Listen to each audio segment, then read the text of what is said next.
আসসালামু আলাইকুম ওরহমতুল্লাহি ওবরকাতুহ। ওয়ালাইকুম আসসালাম ওয়ালাইকুম আসসালাম রহমতুল্লাহি ওয়া রহমতুল্লাহি ওয়া বারাকাতুহু। বারাকাতুহু। জি, ভালো আছেন?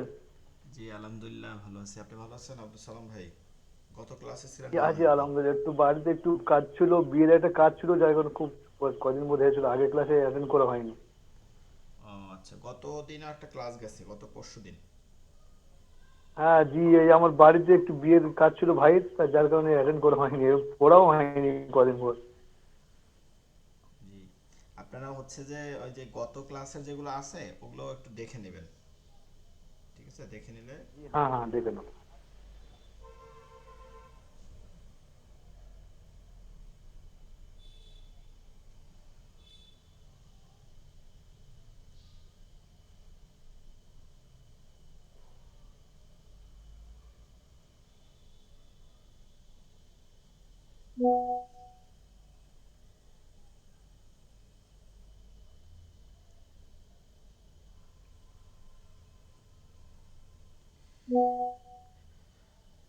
আচ্ছা, আমরা ক্লাস শুরু করি।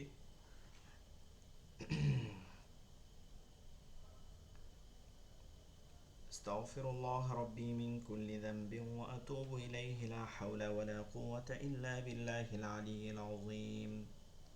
استغفر الله ربي من كل ذنب وأتوب إليه، لا حول ولا قوة إلا بالله العلي العظيم.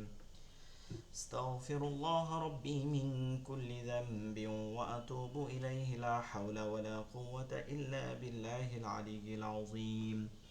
اللهم صل على محمد وعلى آل محمد كما صليت على إبراهيم وعلى آل إبراهيم إنك حميد مجيد.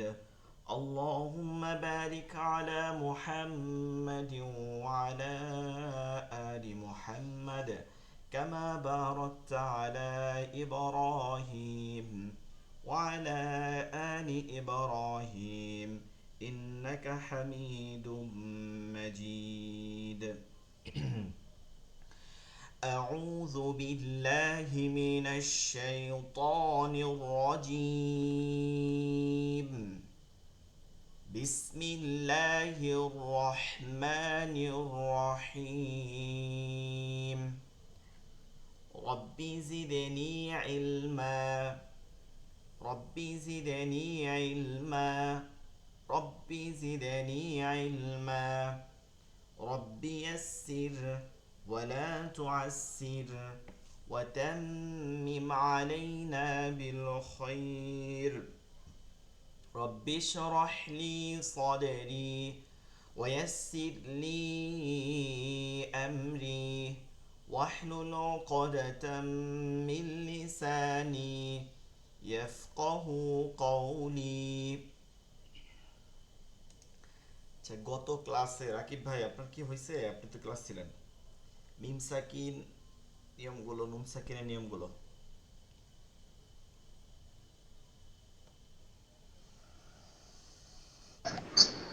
জি।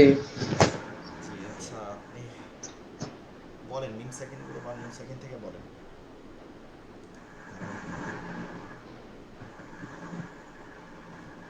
মিম সাকিনে হ্যাঁ হ্যাঁ, মিম সাকিন। মিমের ওপর তাসদিদ থাকলে ওয়াজিব গুন্না, নুনের ওপর তাসদিদ থাকলে ওয়াজিব গুন্না। হরফে এক ফায় 15টি অক্ষর: তা, সা, জিম, দাল, হা, তা, সা, জিম, দাল, জাল, জা, সিন, শিন, সদ, দদ, ত, জ, ফা, কফ, কাফ। তানবিন বা মিম সাকিনের বামে ইকফার কোনো হরফ আসলে ওই নুন সাকিন বা তানবিনকে গুণনা করে পড়িতে হয়। যেমন আন্না, আং, তামুদির, কিরামান কাতিবিনা। হ্যাঁ, আপনি তো একটা বললেন, মানে আমি বলছিলাম নুন সাকিন তানবিন অথবা মিম সাকিন, যে কোনো একটা বলেন। ওয়াজিব গুন্না তো আলাদা, ওই যে নুন মিমের তাসদিদ ওটা ওয়াজিব গুন্না।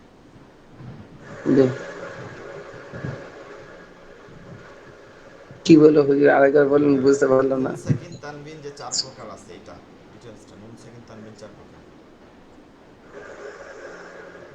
নুন সাকিন বা তানবিন 4 প্রকার। হ্যাঁ হ্যাঁ। এক ইকফা হাকিকি, ইকফা হাকিকি, ইজহার হাকিকি। হ্যাঁ হ্যাঁ। আচ্ছা যাই হোক, হয় নাই তো। একটা রফিক ভাই একটা বলে ছিলেন দিন গত একটা। ক্লাসে? রফিকুল আলম ভাই গত ক্লাসে ছিলেন রফিক ভাই?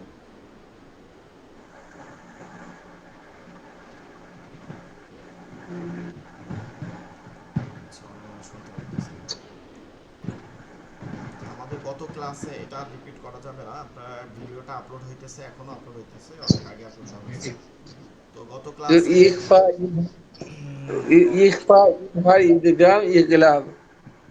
জি, গত ক্লাসে নুন সাকিন তানবিন, এটা গত ক্লাসের আগের রমাদান মাসের শেষ ক্লাসে ছিল এটা।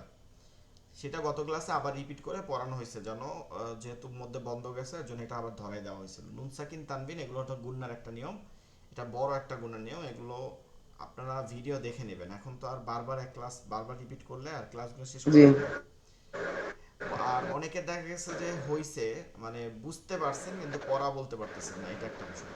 এই যে নুন সাকিন তানবিন 4 প্রকার, ঠিক আছে? নুন সাকিন তানবিন 4 প্রকার, এই যে ইজহার, ইখফা, ইকলাব, ইদগাম, এগুলো বলছিলাম। যাই হোক, তো ইজহার এভাবে প্রত্যেকটা নিয়ম আপনাদের জন্য সহজভাবে লেখা আছে, একটা দুইটা করে উদাহরণ দেখে নেবেন, ভিডিও দেখলে বুঝতে পারবেন পুরোপুরি।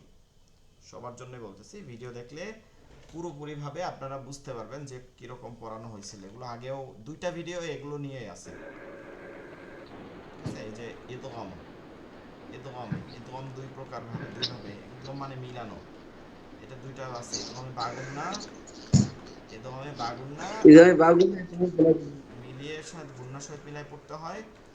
আর ইদগমে ব্লাগুন্না,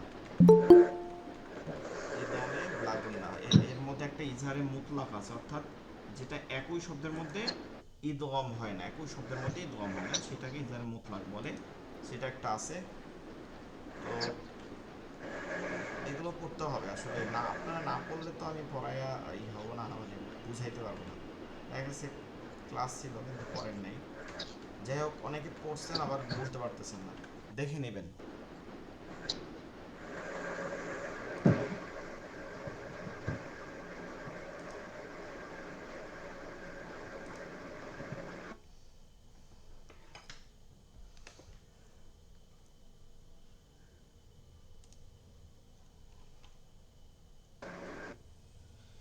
এরপরে গত ক্লাসে আরেকটা গুণনা নিয়ম ছিল, সেটা হচ্ছে মিম সাকিন। হ্যাঁ, জজমলা মিমকে বলে মিম সাকিন, জজমলা মিমকে মিম সাকিন বলে। এটা ছিল 16 নম্বর লেকচার শিট, এটা ওই ভিডিওর মধ্যে আছে, গতকালের ক্লাসের মধ্যে আছে, ঠিক আছে? তারিফুল মিম সাকিন, মিম সাকিনের পুরো পরিচয়টা এখান দেয়া আছে।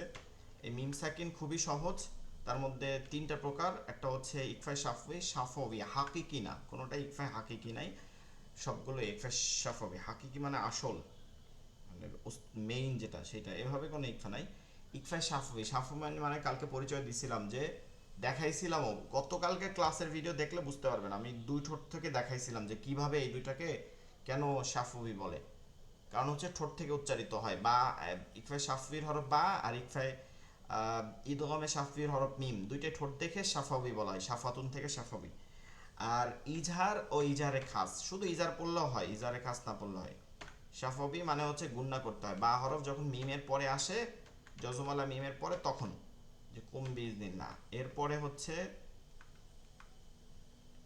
ইদগমে সাফাবির হরফ মিম, মিম সাকিনের পরে আসলে এখানেও গুণনা করতে হয়, তবে পরবর্তী মিমকে দিয়ে মিলাই পড়তে হয়। প্রথম মিমে যজম থাকবে, পরবর্তী মিমে তাজদিদ থাকবে, ওটা দিয়ে মিলাই পড়তে হয় গুণনা সহকারে, ঠিক আছে? গুণনা সহকারে। ইজহার মানে ওই বামিম বাদে বাকি যত হরফ আছে, এটা মিম সাকিনের পরে, নুন সাকিনের পরে না, শুধু মিমের পরে, মিমের পরে যখন আসে তখন গুণনা ছাড়া স্পষ্ট করে পড়তে হয়। যেমন আলাম তারা আলাইহিম তয়রান আবাবিল আলাইহিম ওয়ালাদ-দাল্লিন আলহামদু, এরকম অসংখ্য আছে।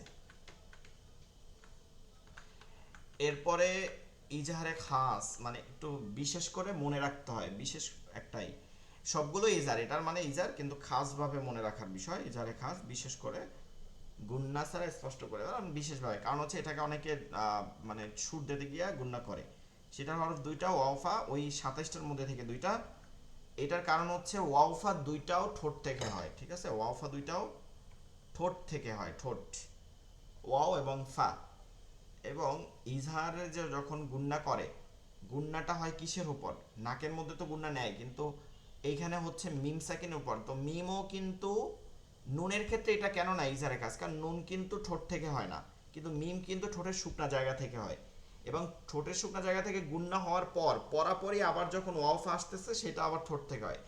এর জন্য এটা গুন্নার একটা আভাস চলে আসে, এই গুন্নার আভাসটা যেন না হয় কোনোভাবে, এজন্য এটাকে স্পষ্ট করার জন্য ইজারে খাস বলছে। এটা গত ভিডিওর মধ্যে ভিডিও আকারে মানে আমি নিজে দেখাইছি ঠোঁট থেকে কিভাবে একটার মধ্যে একটা ঢুকে যায়, এটা দেখাইছি। আপনারা দেখে নেবেন তাহলে ভালো হবে। আপলোড করা হয়েছে, ওটা আপনাকে দেখলে ইউটিউবে পাবেন। লাহুম ফিহা আলাইহিম ওয়ালাদ, আপনাদের ইউটিউবে পাবেন।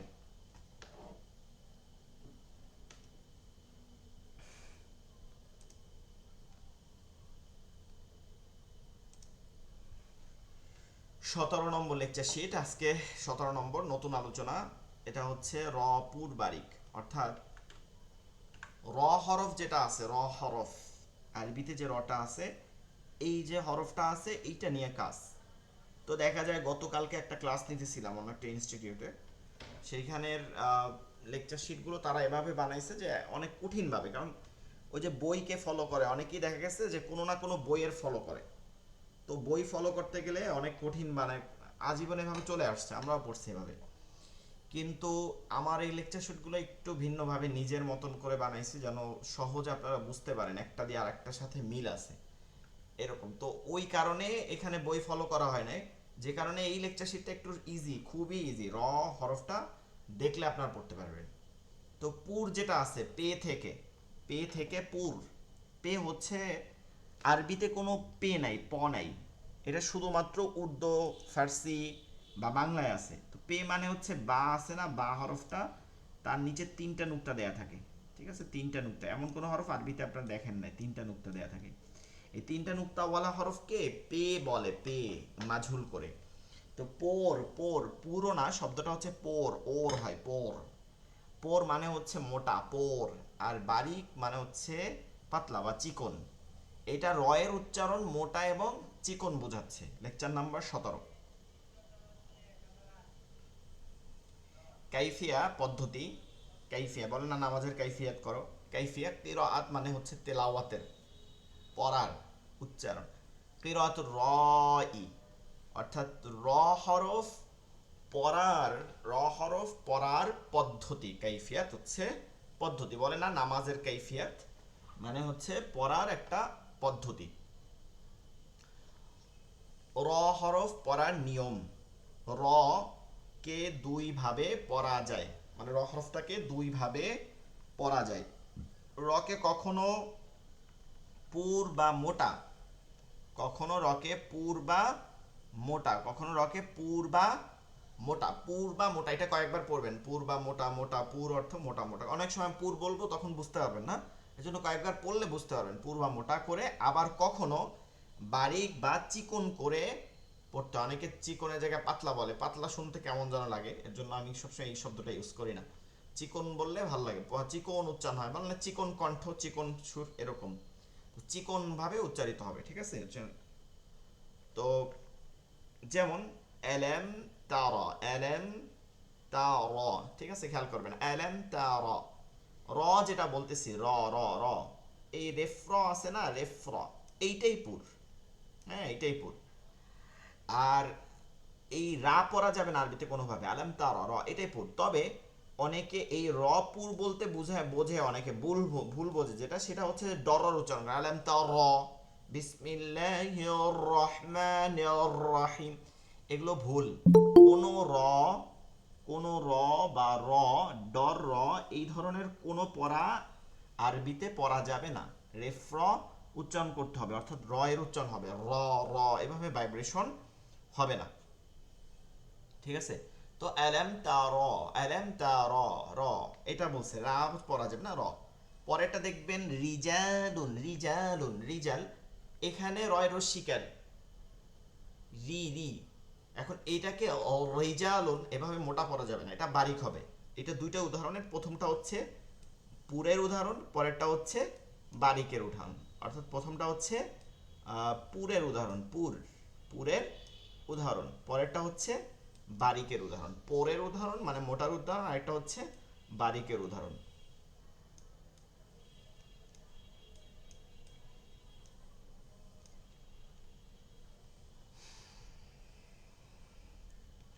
এক নম্বর, এখানে অনেক জায়গায় দেখবেন যে আলাদা আলাদা ভাবে পড়ায়, যে র পুরের নিয়ম, মানে পুরের মোটার নিয়ম, র বারিকের নিয়ম। কিন্তু আমি বললাম না যে এগুলো আমি একটু ভিন্নভাবে লিখছি নিজের মতন করে, যেন আপনারা সহজ করে পড়তে পারেন। তো আমরা পুর বারিক একসাথে পড়তেছি, এটা কিন্তু মনে রাখতে হবে। যে প্রথমে আমরা কি বলছি, যে র পুর বারিক, পুর ঊর্ধ্ব শব্দ, এগুলো ক্লিয়ার করা হয়েছে, পুর ঊর্ধ্ব শব্দ বাই। এরপর হচ্ছে কাইফিয়াতু কিরাআতুল রাই, মানে পদ্ধতি, কাইফিয়া হচ্ছে পদ্ধতি, কিরাআতুল রাই র হরফ। র হরফ কয়ভাবে পড়া যায়? দুই ভাবে পড়া যায়, কখনো মোটা করে পুর করে, কখনো আবার বারিক করে চিকন করে। পড়া যায় বলতে পড়তে হয়, মানে ইচ্ছা মতন পড়া যাবে না। সেটা দুইটা উদাহরণ, আলাম তারা রিজালুন, দুইটা উদাহরণ দেখলেন। এরপরে এই পুর বারিক একসাথে পড়বো, প্রত্যেকটা পুর বারিক নিয়ম একসাথে। এক নম্বর নিয়ম, বেশি একটা নিয়ম না, কঠিন না, খুব খেয়াল করবেন।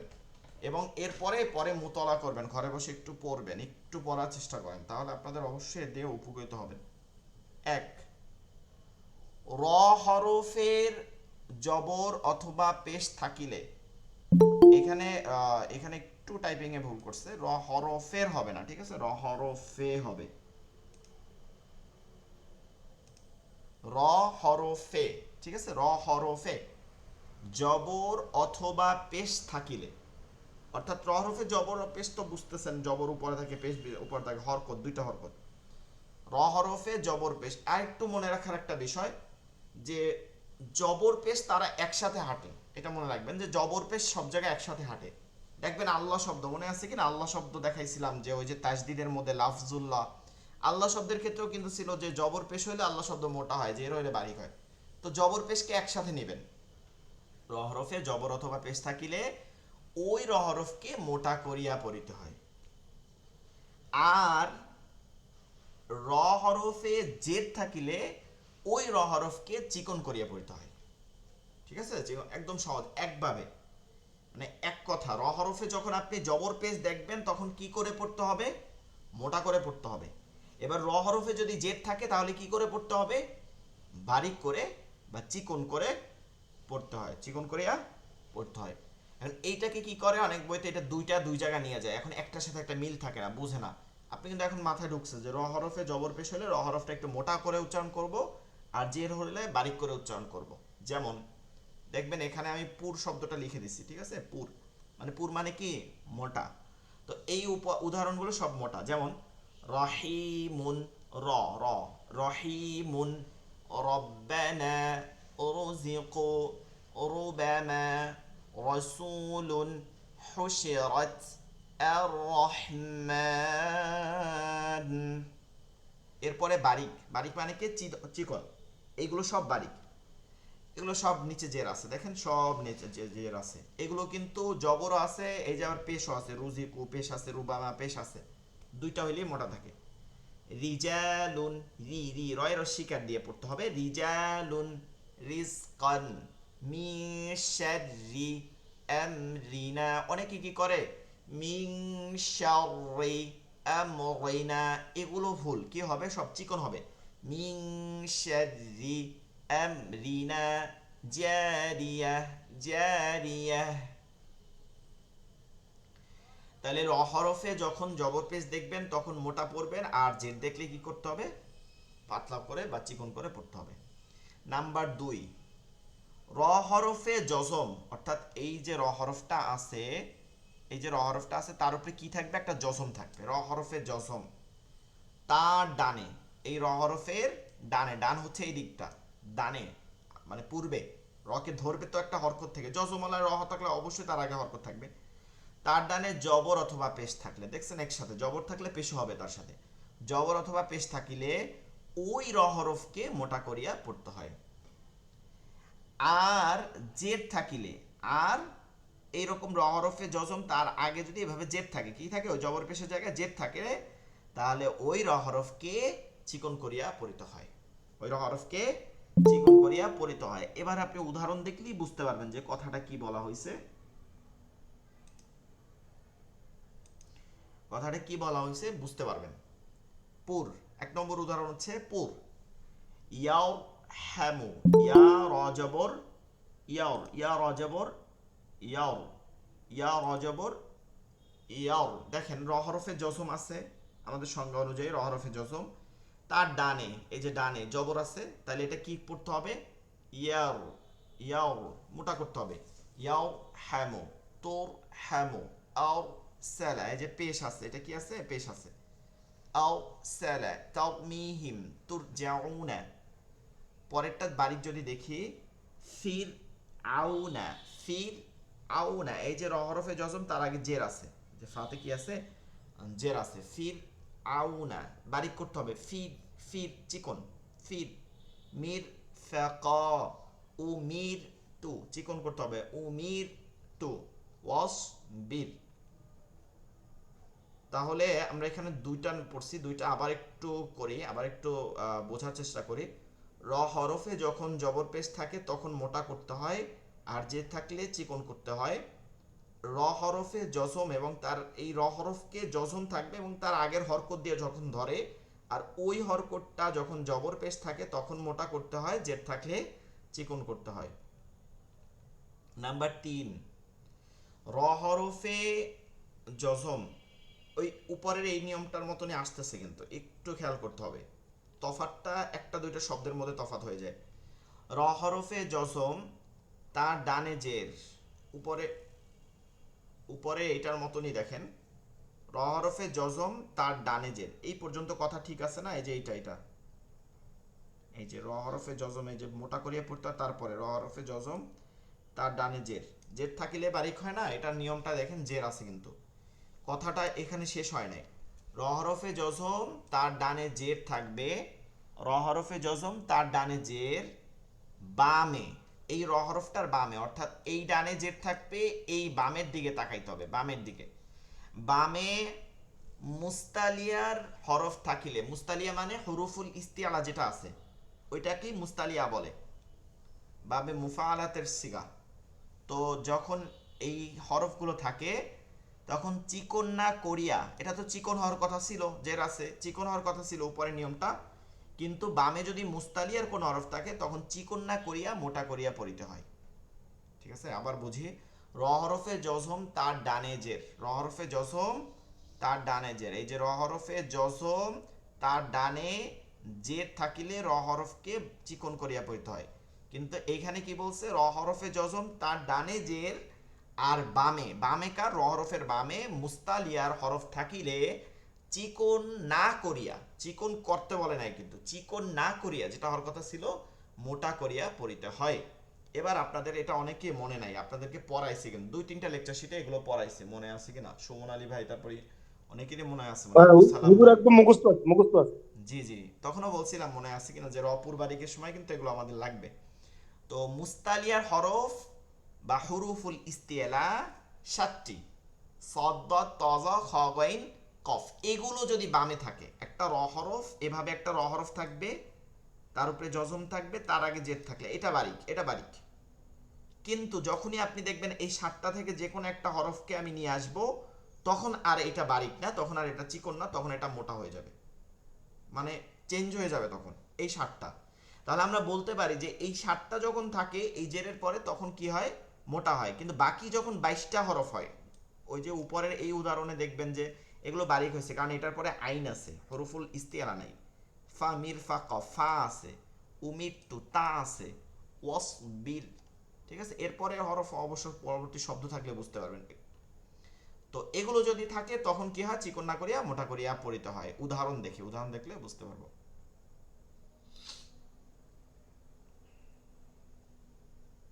আচ্ছা, এগুলো একটু টাইপিং এর সমস্যা আছে, আপনি একটু দেখবেন, এখানে শব্দগুলো যেহেতু মোটা করে লেখা আছে বোঝা যাচ্ছে। ডানে জজম খালি আলিফ, তার ডানে জের থাকিলে র হরফকে, আচ্ছা উদাহরণটা নিচে চলে আসে।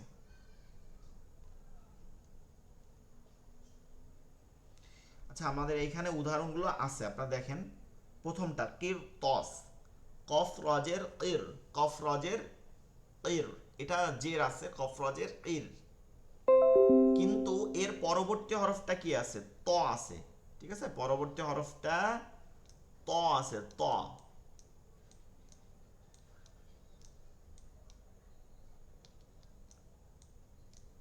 এই যে পরবর্তী হরফটা ত আছে, এই যে পরবর্তী হরফটা ত আসছে, তটা কিসের? হুরুফুল ইস্তেলা। এখন আর কি এই ত আছে এরকম চিকন করা যাবে না, এবার মোটা। এর তস মির ফির কত ফির কত ফির কত ফির কত মেয়র صاد মেয়র মেয়র মেয়র মিড না, কি হবে? মেয়র صاد মেয়র صاد মেয়র صاد। আচ্ছা, পরবর্তী নিয়ম, এটা কিন্তু 4 নম্বর নিয়ম আছে, এটাকে ঠিক করে কালকে দিয়ে দেওয়া হবে। আজকে লেকচার শিটটা পড়া হবে আর কালকে আগামীকালকে লেকচার শিটটা যেগুলো সমস্যা আছে ঠিক করে দিয়ে দেওয়া হবে আপনাদের আবার। তো 4 নম্বর নিয়ম, র হরফে জজম, র হরফে জজম তার ডানে খালি আলিফ, তার ডানে খালি আলিফ, তার ডানে, তার ডানে জেদ থাকিলে র হরফকে চিকন না করিয়া মোটা করিয়া পড়তে হয়। অর্থাৎ উদাহরণ দেখলে বুঝতে পারবেন, র হরফে জজম তার ডানে একটা এরকম খালি আলিফ থাকবে মানে মাঝখানে, এবং তার আগে জেদ থাকবে। এই জেদ থাকলে কি করতে হয়? এখানে খালি আলিফ না থাকলে যে এটার তিনটা বিষয়, একটা হচ্ছে যে র হরফে জজম হয়, ঠিক আছে, এটা একটু খেয়াল করবো। র হরফে জজম তার আগে জের আছে, তাইলে এটা বারিক করে পড়তে হবে, এটা এটা প্রথম নিয়ম। এরপরে হুরুফুল ইস্তিআলা আছে, তখন কি করতে হবে? এটাকে মোটা করে পড়তে হবে। আবারও র হরফে জজম আছে এবং তার আগে একটা জের আছে, পরে হুরুফুল ইস্তিআলা আছে না না আছে এটা পরের বিষয়, কিন্তু দেখতেছেন যে মাঝখানে একটা খালি আলিফ আছে যেটা পড়া হয় না, উচ্চারণ হয় না, এমন থাকলেও তখন আর চিকন হয় না, তখনও মোটা করে পড়তে হয়। তাহলে শুধু জেদ থাকলে পরবর্তী হরফ হুরুফুল ইস্তিআলা আর মধ্যে খালি আলিফ, এই দুইটা বাদে যদি শুধু জেদ থাকে তাহলে চিকন, বাকি দুইটা মোটা। যেমন এই যে এটাকে কাসরায় আরজি জের বলে, অর্থাৎ নকল জের, কারণ এটা আরবিতে এখানে এখানে জজম ছিল, কিন্তু এটা মান ইর তা দ পড়তে কষ্ট হয় দেখে এই ব্যাকরণগতভাবে এইটা, এই যে আলিফের নিচে জের ছিল হামজার নিচে, এটা নুনের নিচে জের নিয়ে আইসা এই জজমটা উঠাই দিছে, এখন মানির তা দ পড়া হয়। এই যে পরিবর্তন ঘটছে, এই পরিবর্তন ঘটার মাধ্যমে এই রটা কি হয়ে যায়? পুর হয়ে যায়। তো এত পরিবর্তন আমাদের মনে রাখার দরকার নেই, একদম সহজভাবে বলি, যদি র হরফ জজম তার ডানে খালি আলিফ, তার ডানে খালি আলিফ, এই যে খালি আলিফ থাকবে, তার ডানে জেদ থাকলে র হরফকে চিকন না করিয়া মোটা করিয়া পড়তে হয়। এই শব্দটা কেন ব্যবহার করছি যে চিকন না করে, তখনই আপনার মনে থাকবে চিকন না করিয়া মোটা করিয়া পড়তে হয়। যেমন মানিয়াও তাদ ইনেও ইনেও তাবাতুম, আর যদি এখানে এই খালি আলিফটা না থাকতো তখন এটা চিকন হইতো, তখন ইনি তাবাতুম হইতো, কিন্তু এইটা কি হইছে? খালি আলিফ আছে, এখন মোটা। ইনেও তাবাতুম রব্বির জিউন আমির তাবু। এরপরে এই এই যে যেগুলো নিয়ম গেছে 4 নম্বর নিয়ম পর্যন্ত, আমরা 4 নম্বর নিয়মের মধ্যে একটু আবার খেয়াল করি। 1 নম্বর নিয়ম, র হরফে জবর পেশ থাকলে মোটা, জের থাকলে চিকন। 2 নম্বর নিয়ম, র হরফে জজম তার আগে বা ডানে জবর পেশ থাকলে মোটা, জের থাকলে চিকন। র হরফে জজম তার আগে জের আছে, চিকন করতে হবে, কিন্তু পরবর্তী হরফগুলো যে হরফুল ইস্তিআলা থাকে তখন আর চিকন না করে মোটা করে পড়তে হয়। র হরফে হুজুর, জজম, জি বলছি যে যখন আপনি যজম করছেন, চিহ্নত করছেন না, হ্যাঁ। তো যজমটা যেমন সে পেস্ট টাইপের হচ্ছে ওরকম করলে মানে বুঝতে সুবিধা হয়। আপনি সে উপর দিকে তিন কোনা করছেন, তো ওটা একটু অসুবিধা হচ্ছে। এটা যেমন রয়েছে ওমন করেন। এটা বুঝে পেলে লেগে করছে ভাই। আমি বুঝতে পারি না। মানে আপনি যে এটা যজম করছেন না, ওই যে যেমন মানির মানে রয়ের উপরে যে চিহ্নটা রয়েছে যজমের, ওই চিহ্নটা মানে বুঝতে সুবিধা হচ্ছে। ওর কোরআন শরীফে দেয়া থাকে বেশি আমাদের এইদিকে ইন্ডিয়াতে। মানে আপনি যেটা করছেন না উপরে রয়ের উপরে যে যজম করছেন, ওই চিহ্নটা কিন্তু আমাদের দিকে থাকে না। আচ্ছা যে ঠিক আছে, আপনি যে ঠিক সাকিন আছে। মতন করছেন ওই সাকিনটার কথা বলছে, উনি বুঝতে পারছেন না, এটাই আচ্ছা বলছে। আচ্ছা আচ্ছা, এইভাবেও সাকিন আরে লেখা দাদা হয়? হ্যাঁ, বুঝে পেলে, দাদা বুঝে পেলে আচ্ছা করছে। আচ্ছা, একটু বুঝে নেন এখন, হ্যাঁ, হ্যাঁ। কারণ আপনি যেভাবে কনসেপ্টের মধ্যে থাকেন, আমরা জজমের পরিচয় 3টা 4টা দেখাইছিলাম জজমের সময়, মনে আছে কিনা? যে এই চিহ্নগুলো, এটা এই যে কমার মতন না, এটা আপনাদের ওখানে না, এটা আমার কনসেপ্টে, আমি যে হিপস পড়ছি এই কনসেপ্টে এই ধরনের জজমই থাকে, কিন্তু এইটা অনেকে আমাদের নুরানি কনসেপ্ট বা বাংলাদেশে অনেকে এটা পড়ে, এই মাছের কাটার মতো। এইটা সহজভাবে লিখতেছি তো, টাইপিং ইডিয়া করতেছি মাউস থেকে, সহজে এটা দেখাচ্ছি। ঠিক আছে, একটু বুঝতে হবে। উদাহরণের ক্ষেত্রে কিন্তু লেখা আছে, ওই জজমগুলোই দেওয়া আছে আপনি যেটার কথা বলতেছেন, তাই না? আচ্ছা, জি জি। যেখানে কথায় বলতেছিলাম কি জানো, তো পরবর্তী হরফ যদি হরফুল ইস্তিআ থাকে তখন এটাকে মোটা করে পড়তে হয়। তারপরেরটা নিয়ম হচ্ছে যে র হরফে জজম তার আগে যে ঠিক আছে কিন্তু মধ্যে একটা খালি আলিফ থাকবে, তখনও চিকন না করে মোটা করে পড়তে হবে। শেষ, এইটা হচ্ছে রতে জজম জবর যে শেষ, এরপরে যেটা শুরু হবে 5 নম্বর, এগুলো সব র হরফে ওয়াকফের কারণে হবে, মানে থামবো, র হরফে গিয়েই থামবো আয়াতের শেষে। পরে যে নিয়মগুলো আছে দেখেন, র হরফে ওয়াকফ, ওয়াকফুন এটার একটা ক্লাস ছিল মনে আছে কিনা? ওয়াকফুন অর্থ থামা বা বিরতি। ঠিক আছে, থামা বা বিরতি, 14 নম্বর লেকচার শিট মেবি, এটার মধ্যে ওয়াকফের নিয়ম আছে। থামা বা বিরতি অর্থাৎ ওয়াকফের এই যেখানে থামবো আমরা শ্বাস নিব, ওইটা যদি র হরফ হয় শেষের হরফটা, তার ডানে ইয়া সাকিন, তার ডানে ইয়া সাকিন অর্থাৎ একটা জজমওয়ালা ইয়া থাকবে। ঠিক আছে, এই ভাষাই আসলে লেখা হয়, এখানে জজমওয়ালা ইয়া লিখতে পারতাম, কিন্তু আপনার মুখস্থ হইতে কষ্ট হবে। র হরফে ওয়াকফ, তার ডানে ইয়া সাকিন, এবং তার ডানে জবর অথবা পেশ থাকিলে। এখন বলবেন যে হুজুর জেদ থাকিলে তাহলে কি হবে? জেদ থাকিলে এমনি বারিক হয়, জবর পেশ থাকলে তো মোটা হওয়ার কথা ছিল, তো ওইটা চেঞ্জ হয়ে যাচ্ছে। জবর পেশ থাকিলে ওই র হরফকে চিকন করিয়া পড়িতে হয়। আপনাকে এটাকে আমি লিখে দেখাচ্ছি, বুঝতে বুঝতে পারবেন। হুজুর র, এটা তো একটু ব্যতিক্রম লাগতেছে। হ্যাঁ হ্যাঁ ব্যতিক্রম। র হরফে ওয়াকফ হইছে, মানে র হরফের পরে থামার স্থান হইছে, ঠিক আছে, একদম শেষ। এখন অকফ মানে কি? তার এখানে কোনো একটা চিহ্ন আছে, হয় জবর আছে অথবা দুই পেশ আছে, জজম নাই, ডিরেক্ট জজম নাই। এর জন্য বলছি যে এগুলো কিন্তু অকফের কারণে। এখানে জজম আছে, জের আছে, যা আছে। তো ওয়াকফের একটা নিয়ম আছে না, যে শেষের হরফ গোলতা না থাকলে, দুই জবর না থাকলে, তারপরে হচ্ছে খালি না থাকলে কি করে পড়তে হয়? জজম দিয়ে পড়তে হয়। তাহলে এখানে জজম দিতে হবে অকফের কারণে, এটা জজম কিন্তু হইতেছে, আপনি দিতেছেন অকফের কারণে। এর আগে যেটা থাকবে মানে ডানে, যে ডানে বলছে, ডানে মানে কি আগে কি থাকবে? ইয়া হরফটাই থাকতে হবে, শুধু ইয়া হরফটা, অন্য কোনো হরফ না, তার উপরে জজম থাকবে। এবং তারও ডানে, এই হরফের ডানে যদি, এখানে আর হরফ দেখার দরকার নাই, যদি জবর অথবা পেশ দুইটা থাকে, জের থাকলে তো অবশ্যই হবে, তাহলে আপনি এমনও পড়তে পারেন জবর জের পেশ যে কোনো হরকত হোক। কি করতে হবে? এই যে র হরফটা আসিল এইটাকে চিকন করিয়া পড়িতে হবে। ঠিক আছে, উদাহরণ দেখলে বুঝবেন, যেমন খবির, খবির এটা কিন্তু জের আছে, জের দিয়ে দেখানো হয়েছে। রটাকে খবির এরকম মোটা করা যাবে না, চিকন করতে হবে। র হরফে ওয়াকফ হইছে, দুই পেশ আছে, এটাকে জজম দিতে হবে। ওয়াকফের নিয়ম 14 নম্বর নিয়ম, আবার একটু দেখতে পারেন, 4টা নিয়ম, লেকচার নম্বর 14। এরপরে তার আগে ইয়া সাকিন আছে, এই যে ইয়া সাকিন, তার আগে জের আছে। এখন এই জের থাকার কারণে এখানে জের না, এখানে যদি জবর পেশও থাকে তাহলে কি করবেন? মোটা পড়বেন। শুধু এতটুক দেখলেই হবে আপনি, যে র হরফ তার আগে ইয়া সাকিন আছে, তার আগে জবর পেশ যেটা আছে এটাকে চিকন করতে হবে। খবির, কদির, বাসির, এই যে জবর দেওয়া আছে দেখছেন, জবর।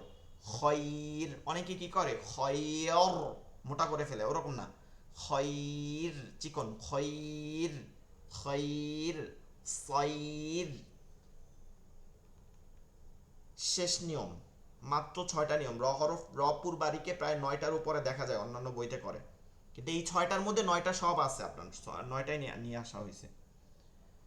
6 নম্বর নিয়ম, র হরফে ওয়াকফ, এই একই নিয়ম উপরেরটার মতন, 5 নম্বরের মতন।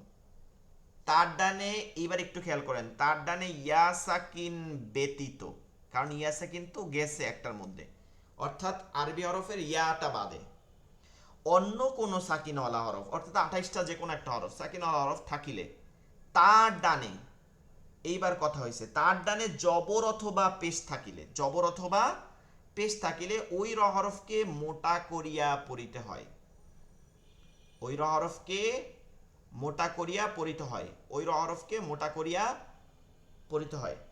আবারও খেয়াল করেন, র হরফে ওয়াকফ আছে, ঠিক আছে, এখানে আমরা আবার করি, লিখি র হরফে ওয়াকফ, এখানে হরকত দিলাম না, যে কোনোটা হরকত থাকতে পারে।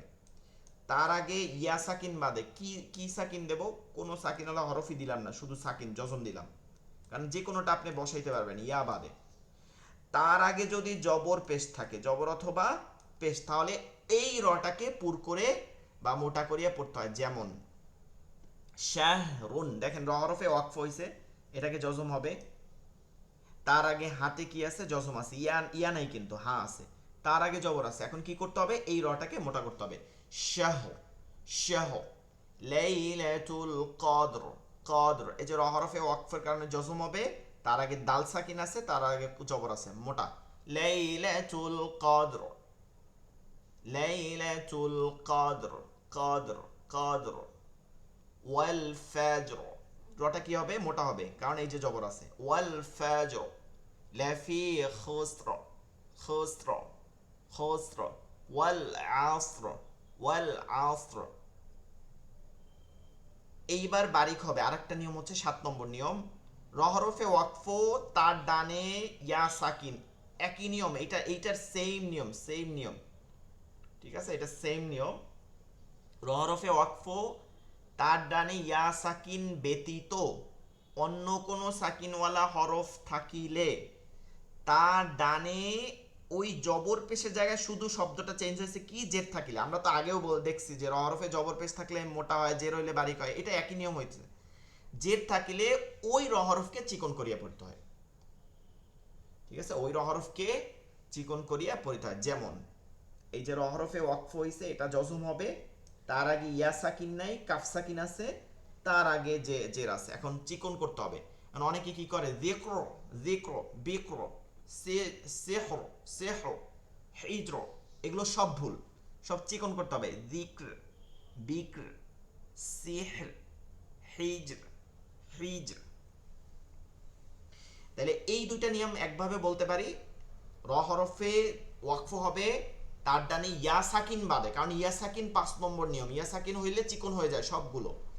তার ডানে ইয়া সাকিন বাদে অন্য কোনো, যে কোনো একটা 29 হরফের যে কোনো একটা হরফ, সাকিনওয়ালা হরফ থাকবে। তার ডানে জবর পেশ থাকলে মোটা, আর জের থাকলে চিকন করিয়া পড়তে হয়। এই হচ্ছে আপনাদের রপুর বারিকের পড়া। এখন বলেন, বুঝতে পারছেন? কোনো সমস্যা আছে কারো? বলেন। হুজুর সারটা তো এমন বুঝতে হয়ে গেছে। জি, তাহলে যে কেউ বুঝতে পারলে বলেন তো দেখি, মানে হুবহু না বলতে পারলে মানে আপনি বুঝাই বুঝাই কোন রকম বলেন দেখি। আচ্ছা যতটুকু পারি স্যার চেষ্টা করি হ্যাঁ হুজুর। হ্যাঁ, হ্যাঁ, বলেন। বলতেছে র হরফে জবর আর পেশ হলে হচ্ছে মোটা। মোটা, হুম জের হলে চিকন, হুম। দুইটা শেষ। আচ্ছা হুরুফুল ইস্তিআলার হরফ যদি আসে টানে না না, দুইটা শেষ হয় না, তখন আরেকটা আছে। র হরফে জজম থাকলে 2 নম্বর। র হরফে জজম, তার আগেও যদি জবর পেশ হয়, তার আগে জবর পেশ হলে তো র হরফ মোটা। মোটা। হ্যাঁ।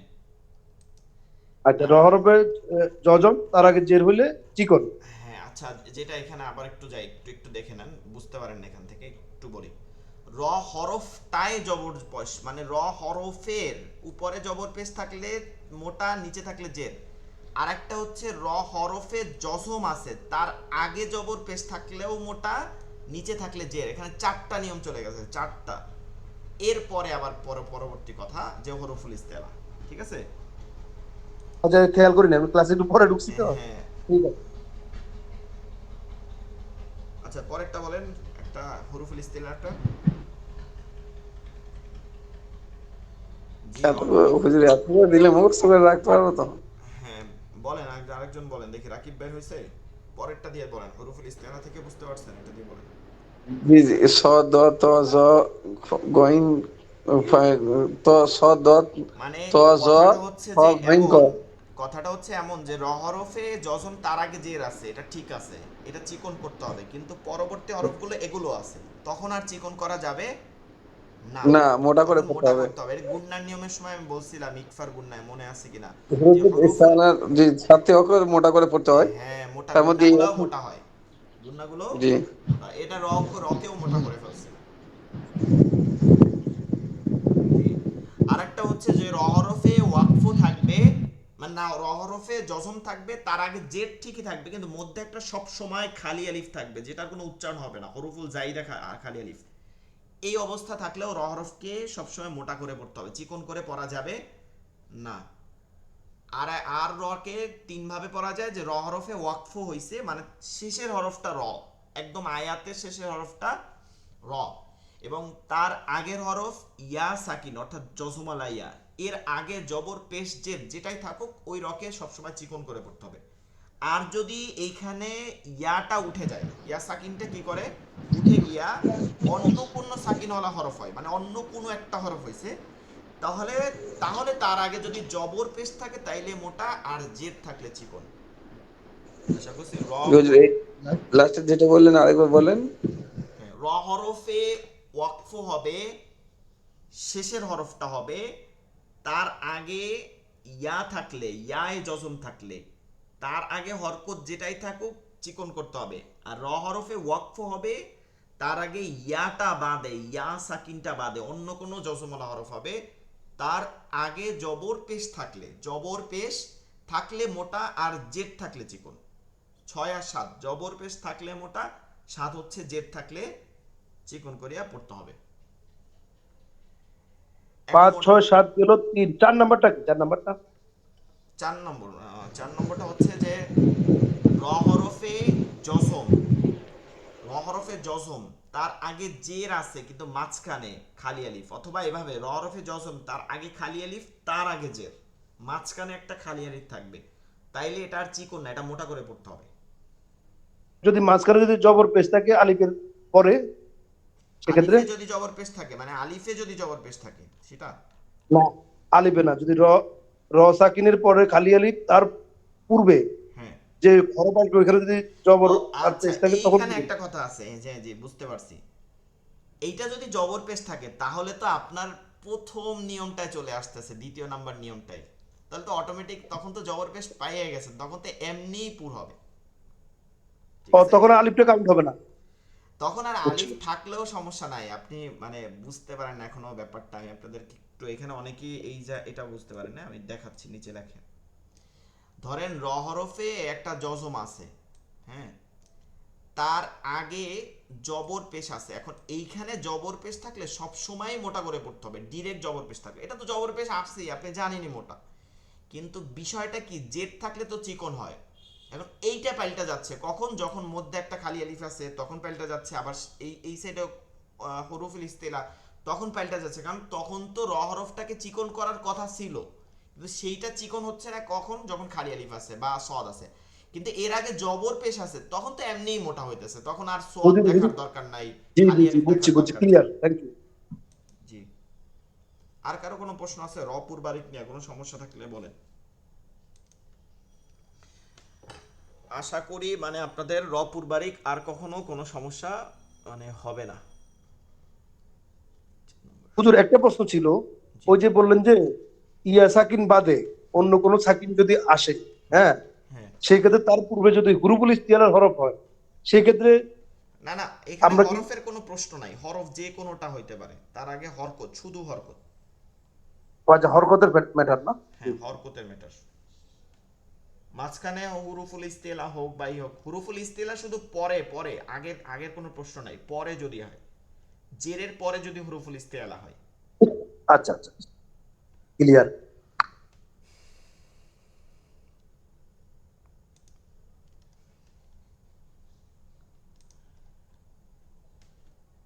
আচ্ছা, লেকচার নাম্বার হচ্ছে 18। 14 নম্বর লেকচার শিটের সাথে আপনারা এটাকে একটু মিলাই পড়বেন। 14 নম্বর লেকচার শিটে ওয়াকফ করার যে শেষের অক্ষরটা আছে সেটা কোন পদ্ধতিতে পড়তে হবে, এইটার 4টা নিয়ম বলে দিছিলাম, যেটা 4টা নিয়ম পড়লে আপনাদের পুরো হয়ে যাবে। আমি আবার একটু মৌখিকভাবে বলে দিই। 1 নম্বর, শেষের হরফটা যদি গোলতা থাকে গোল হায়ে জজম দিয়ে পড়তে হবে। নাম্বার 2, গোলতাটা যেটা গেছে এটা বাদ দিয়া অন্য কোনো হরফ আসে, অর্থাৎ 29টা যে কোনো একটা হরফ আসে, তার উপরে যদি 2 জবর থাকে, অন্য কোনো হরকত না, শুধু 2টা জবর, তাহলে এক জবরকে, তানবিনের যে উচ্চারণটা ছিল ওইটাকে এক জবরকে মনে মনে বাদ দিয়ে আরেক জবরকে এক আলিফ টেনে পড়তে হয়। নাম্বার 3, গোলতা নাই, 2 জবর নাই, শেষের হরফটা কোনো হরকতলা না, আলিফ ওয়া ইয়া কিন্তু খালি আছে, খালি আলিফ ওয়া ইয়া কি আছে, খালি, তার আগে যে কোনো হরকতই থাকুক, শুধু জবরে যদি থাকে তাও এক আলিফটা নিয়ে পড়তে হবে, শুধু জবর থাকলে এক আলিফটা নিয়ে পড়তে হবে। এই 3টা বাদে, গোলতা, 2 জবর আর খালি হরফ, এই 3টা বাদে যে কোনো হরকত, যেমন খালি জবর, 2 জের, 2 পেশ, তারপর হচ্ছে 2 জবর তো বাদ গেছে, খারা জবর খারাজের উল্টা পেশ এরকম যে কোনো একটা হরকত আছে, তাহলে ওই শেষের হরফটাকে জজম দিয়া পড়তে হয়। কি দিয়া পড়তে হবে? জজম। এই 4টা নিয়ম বাদে আর ওয়াকফের কোনো নিয়ম লাগে না, মানে শেষের হরফের আর কোনো প্রয়োগ হয় না। কিন্তু এটা হচ্ছে ওয়াকফ করার একটা পদ্ধতি, এটা কোনো আরবি বাদে অন্য কোনো ভাষায় থাকে না। বাংলা ভাষায় যেরকম শেষের অক্ষরটা একই রকম উচ্চারণ হয়, কিন্তু আরবিতে শেষের হরফটাকে একটু ভিন্ন হয়। কিন্তু বাংলা একটা আছে না বিরাম চিহ্ন, ওটা হচ্ছে বিরাম করার পদ্ধতি, কিন্তু এটা হচ্ছে বিরাম চিহ্ন। হুজুর বিরাম, হুজুর হুজুর জি একটা মিনিট, চারটে একটু আবার একটু রিভিউ করি, তাহলে একদম ঢুকে যাবো। আর প্রথমটা হচ্ছে গোলতা থাকলে ওটার হা হিসেবে করবো আমি, হ্যাঁ এক। হ্যাঁ। 2 নাম্বারটা হচ্ছে 2 জবর থাকলে একটা জবর বাদ দিয়ে 1 জবর পড়বো। এক আলিফ 3 টাইনা পড়তে নাম্বারটা হবে না, হচ্ছে এক আলিফ টাইনা পড়তে হবে, এক এক জবরের সাথে এক এক আলিফ আরেক টাইনা জবর। পড়তে হবে। জি জি। আর জি 3 নাম্বারটা হচ্ছে যখন খালি থাকবে ওই ওর কি বলো ওটা, যদি কি বলো ওর আগের ওয়া। হরকতকে টেনে পড়তে হবে, সেটা যে হুম, কোনো হরকত, মানে সেটা যদি খালি থাকে এবং তার আগের হরকতকে টেনে পড়তে হবে। আচ্ছা তার আগেরকার। আর লাস্টটা হচ্ছে ওয়ার যদি ওয়া থাকে, আলিফ থাকলে না না না, জজম করে পড়তে হবে। লাস্টেরটা হচ্ছে একদম সহজ। এই উপরে 3টা যা বলছেন, এই 3টা জি। যদি প্রয়োগ না হয় তাহলে জজম দিয়ে পড়তে হবে। তাহলে 3 নাম্বারটা কি? 3 নম্বরটা এই যে আপনি বললেন শেষে খালি হরফ থাকবে। ওটা এক আলিফ থেকে পড়তে হবে, এই তো। হ্যাঁ, এই 3টা আর বাদে 4 বললেন নাম্বারটা? না গোলতা 2 জবর খালি হরফ, এই 3টা বাদে, এই 3টা প্রয়োগ যদি না হয়, তাইলে যদি জি অন্য কোনো হরকত হয়, মানে খালি হরফটা নাই, গোলতা নাই, এবং গোলতায় কিন্তু যে কোনো হরকত থাকুক, হরকতের দিক তাকানো যাবে না, গোলতা থাকলেই গোলা। জি আর 2 জি জবর, জি 2 জবর নাই, গোলতা নাই, শেষ হরফটা খালি নাই, এই 3টা বাদে যে কোনো অবস্থান থাকুক, এক জবর এক জের এক পেশ, খারা জবর খারাজের উল্টা পেশ 2 জের 2 জবর তো গেছে, তারপর হচ্ছে হুম। শেষের হরফটা কিভাবে বলা যায়, আরো জজম তাসদিদ এগুলো যাই থাকুক, কি করে পড়তে হবে? জজম দিয়ে পড়তে হবে। যাক, এখন আমরা এটা ইচ্ছে করে আমি এইটার আপনার যদি আবার ক্লাসটা আপনার করাচ্ছি, আগেও আছে, ক্লিয়ার আগেও করা আছে, যাবে। 14 নম্বর লেকচার শিটের ক্লাস কিন্তু আছে, জি, দেখে নিতে পারেন। আচ্ছা, জি। ওইটা হচ্ছে তাহলে- শেষের তাহলে- হরফটা একটা পড়ার পদ্ধতি, অনেকেই পড়তে পারে না এটা। আর একটা আছে না চিহ্ন, বাংলায় থাকে বিরাম চিহ্ন, যেমন দাড়ি, কমা, তারপর হচ্ছে বিভিন্ন চিহ্ন আছে না, দাড়ি, কমা, তারপর হচ্ছে সেমিকোলন, হ্যাঁ, এরকম অনেক কিছু আছে না। ওইটা হচ্ছে আজকের ক্লাস নম্বর 18, লেকচার নম্বর ওয়াকফ ও সাক্তার বিবরণ। অর্থাৎ ওয়াকফের যে যে চিহ্ন দেখে কখনো থামতে হবে, কখনো মিলাই পড়তে হবে, কখনো আবার শ্বাস ছাড়া যাবে না, এই নিয়মগুলো আছে, এটা কোরআনের জন্য বিশেষভাবে আছে। আরবি, আবার আরবি সাহিত্য কিন্তু ভিন্ন। সাহিত্যে আপনাদের ফুল স্টপ আছে না, ফুল স্টপ ইংলিশে, ওই ফুল স্টপ আরবি সাহিত্য ফুল স্টপ। হ্যাঁ, আবার কিছু সময় থামা হইলে কমা দেওয়া হয়, উল্টাভাবে কমাই দেওয়া হয়, ওগুলো বাংলার মতনই, বাংলা ইংলিশের মতন। কিন্তু কোরআন শরীফে এটা ভিন্ন, নিচে গেলেই বুঝতে পারবেন। এইটাকে হচ্ছে ওয়াকফ ও সাক্তা নিয়ম 18 নম্বর। তাহলে এটার সাথে কত নিয়ম, কত নম্বর পড়বো? আর 14 নম্বর পড়বো, 14 তাহলে নাম্বার। দুইটা পুরো ওয়াকফ কমপ্লিট হয়ে যাবে। ওয়াকফ ও সাক্তা, আল ওয়াকফুন ও সাক্তা। ওয়াকফ এর পরিচয়। ওয়াকফ শব্দের অর্থ থামা, বিরতি, দাঁড়ি, ফুল স্টপ। তাজবিদের পরিভাষায় ওয়াকফ মানে কোনো শব্দের শেষের অক্ষরে থামার নিয়ম বোঝায়, শেষের অক্ষরে থামার নিয়ম বোঝায়। যেমন সুম্মা কাল্লা সায়ালামুন, এই যে চিহ্নটা দেখছি, এখন কি করতে হবে? আমাকে থামতে হবে। অবুররিজাতিল জাহিমু লিমান ইয়ারা। আচ্ছা দেখেন, আমি এইমাত্র যে নিয়মগুলো পড়ছি আপনাদের ওয়াকফের নিয়মে, এইটা হচ্ছে 4 নম্বর নিয়ম। শেষে কি আছে? গোলতা নাই, 2 জবর নাই, আর খালি হরফ নাই, তাহলে কি করতে হবে? জজম দিতে হবে। এই যে জজম দিছি, এইটা দেখেন শেষে হরফটা ইয়া আছে, ইয়া, তাহলে তার আগে খাড়া জবর আছে, তাহলে তো অলরেডি টান আছে। যেন যদি খাড়া জবর না থাকে, এমনি জবরও থাকতো, তাহলে এক আলিফ টেনে এটাকে পড়তে হইতো, ঠিক আছে? শেষ হরফ খালি হরফ। 3 নম্বর নিয়ম, অবুররিজাতিল জাহিমু লিমান ইয়ারা। আচ্ছা, ওয়াকফ এর প্রকারভেদ। ওয়াকফ এর প্রকারভেদ। 1 নম্বর ওয়াকফে লাজিম, সেটাকে ডিজাইন করতে গিয়ে বেশি হয়ে গেছে। ওয়াকফে লাজিম, লাজিম হচ্ছে আরবি শব্দ, লাজিম, লাজিম আরবি শব্দ, লাজিম। লাজিম আরবি কোন শব্দের প্রতিশব্দ? ওয়াজিব। বলে না ওয়াজিব নামাজ, ওয়াজিব ওয়াজিব ওয়াজিব, এই কাজ করা ওয়াজিব। ওয়াজিব হচ্ছে লাজিমের প্রতিশব্দ, ঠিক আছে? লাজিম ও আরবি শব্দ একই শব্দ, একই অর্থ। এমন ওয়াকফ যেখানে থামা ওয়াজিব, না থামলে অনেক সময় অর্থ বিনষ্ট হয়ে যাওয়ার আশঙ্কা থাকে। সব সময় যে অর্থ বিনষ্ট হবে এমন না, দুই চার জায়গায় অর্থ বিনষ্ট নাও হইতে পারে, কিন্তু বেশিরভাগ জায়গায় অর্থ নষ্ট হয়ে যায়। মানে কি, আপনারা কবি কাজী নজরুল ইসলামের জীবনেও আছে, বা এরকম অনেক এই শুনবেন যে আহ, এখানে প্রস্রাব করিবেন না, করিলে জরিমানা দিতে হবে। তো এই যে কমা উঠে গেছে, তারপরে দেখবেন যে এটার অর্থ চেঞ্জ হয়ে গেছে। হ্যাঁ, এখানে প্রস্রাব করিবেন না করিলে, কথাটাই রং। ঠিক আপনি মিমকে থামা ওয়াজিব হয়ে যায়, ওয়াকফে লাজিম, এটা থামা আপনার জন্য ওয়াজিব। যখন আপনি থামবেন না, ওই এক বাক্যের সাথে আর এক বাক্যে মিলের কারণে অর্থটা অন্যভাবে দাঁড়াবে। ঠিক আছে, দেখেন জটিল। আমরা মনে করি কি খালি, আমরা যে বিষয়টা সব থেকে বেশি মনে করি সেটা হচ্ছে কি, যে মনে হয় শুধু তাজবিদ মানে হচ্ছে যে হরফের ঠিক মতন উচ্চারণ, গুণ না, এরকমও না। কিন্তু ওয়াকফটাও কিন্তু একটা গুরুত্বপূর্ণ বিষয়। ঠিক আছে, আমার এখনো মনে আছে হিফজখানার জীবনে প্রায় 7 পারা না 6 পারা এরকম সবক শোনাই, মানে সবক না, আমুক্ত শোনাচ্ছি পরে, মানে পরবর্তী মুখস্থ করার। তখন এই একটা মিম ওয়াজিবের জন্য আমি অনেক পরিমাণে পিটান খাইছিলাম, এটা মনে আছে, মানে মিলাই পড়ছিলাম। এইগুলো মানে এগুলো ছাড় দেওয়া হয় না আমাদের এফসকান, এই ধরনের কোনো ছাড় দেওয়া হইতো না। তো আবারও মনে করব যে মিম যে চিহ্নটা দেখব, এই ওয়াকফে লাজেমের চিহ্ন হচ্ছে কি মিম, সবসময় মিম মিম, ওয়াকফের চিহ্ন, লাজেমের চিহ্ন মিম। এখন মনে রাখা একটা বিষয় আছে, সহজ ব্যাপার, লাজিম শেষে মিম আছে, তাহলে চিহ্ন মিম। এর উপরে থেমে পড়তে হবে। পুনরাবৃত্তি মানে এইটার উপরে থাইমা আবার মিলাই পড়বেন, এমন কোনো কিছু করা যাবে না। মোট কথা এখানে এসে থামবেন, শুধু পুনরাবৃত্তি করা যাবে না। যেমন আয়াহসাবু আল্লান ইয়াকদিরা আলাইহি আহাদ, এই যে মিম চিহ্নটা থাকবে, কি করতে হবে, থামতে হবে। তাহলে 1 নম্বর, মিম চিহ্ন থাকলে আমরা থামবো, এটা থামা আমাদের জন্য ওয়াজিব, কোনোভাবে মিলাই পড়বো না। মিলাই পড়লে অর্থর পরিবর্তন হবে, পুনরাবৃত্তিও করা যাবে না, থাইমা আবার মিলাইয়াও পড়া যাবে না। এর নাম কি, ওয়াকফে লাজিম। হুজুর এখানে আহাদে কি কলকলা হয়েছে না? হ্যাঁ, আহাদ মানে শেষেরটা কি হয়েছে সেটা? কলকলা হয়েছে না এখানে হ্যাঁ আহাদে? হ্যাঁ হ্যাঁ, জজম হয়েছে না, জজম হইয়া 4 নম্বর নিয়মে কলকলার হরফ কলকলা হয়ে গেছে, আহাদ। আচ্ছা, তারপরে ওয়াকফে মুতলাক, ত থেকে মুতলাক, মুতলাক আরবি শব্দ। ওয়াকফে মুতলাক, ওয়াকফে মুতলাক হচ্ছে এখানে থামা উত্তম, এইটা এখানে থামাটাই শ্রেষ্ঠ, থামাটা ভালো, মিমের মতন, ওয়াকফে লাজিমের মতন, ওয়াকফে লাজিমের মতন থামাটাই উত্তম, মুতলাক। তবে এই ক্ষেত্রে একটু ভিন্ন আছে, যে ওয়াকফে মুতলাক এর চিহ্ন ত, মুতলাক শব্দের মধ্যেও ত আছে, মনে রাখার বিষয় ত, চিহ্নটা কি, ত, আরবি ত হরফ। এর উপর থেমে পড়া উত্তম এবং পুনরাবৃত্তি না করাই ভালো। এইটার ক্ষেত্রে হয় কি, এটা থামা উত্তম, এর ক্ষেত্রে অর্থের পরিবর্তন ঘটে না।